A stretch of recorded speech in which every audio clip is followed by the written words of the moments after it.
नमस्कार सोलापूरकर, दुनियाचं भारी सोलापुरी सीझन 2 मध्ये आपले स्वागत। या सिरीज मध्ये आपलं सोलापूर देशात नाही तर जगात भारी का आहे हे गर्वाने मांडणार आहोत। आज आपण जाणून घेणार आहोत रूपा भवानी मंदिराबद्दल। पण त्याआधी आपल्या स्वाभिमानासाठी, आपल्या सोलापूरसाठी चॅनलला लगेच फॉलो करा। सोलापूर हे महाराष्ट्राचं आध्यात्मिक केंद्रस्थान आहे।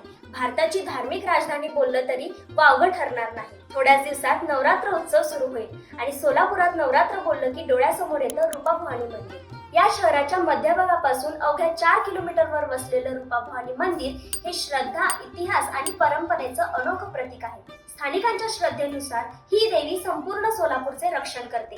असं सांगितलं जातं की भक्त बंडोबा पवार शेतात नांगरणी करताना त्यांच्या नांगराला देवीची मूर्ती लागली। त्या देवी प्रसंगाला आशीर्वाद मानून त्यांनी याच ठिकाणी हे मंदिर उभारलं। मंगळवार आणि शुक्रवार या दिवशी येथे विशेष महापूजा केली जाते। इथलं पुराण कथांचं कोरीव काम आणि प्राचीन वास्तुकला पाहणाऱ्यांना मंत्रमुग्ध करतात। नवरात्रोत्सव हा फक्त सण नसून सोहळा असतो। 10 दिवस पालखी मिरवणुका, भजन कीर्तन आणि भक्तिभावाने गजबजलेलं वातावरण संपूर्ण सोलापूर व्यापून टाकतं। तर ही होती रूपा भवानी मंदिराची गोष्ट। माहिती आवडली तर असणारच, त्यामुळे कमेंटमध्ये दुनियाचं भारी सोलापुरी लिहून हा व्हिडिओ जास्तीत जास्त शेअर करा। तुमच्या एका शेअरने ही सिरीज जगभर पोहोचेल आणि तुम्हाला नवरात्रीच्या खूप खूप शुभेच्छा। भेटू दुसरी भारी गोष्ट घेऊन लवकरच।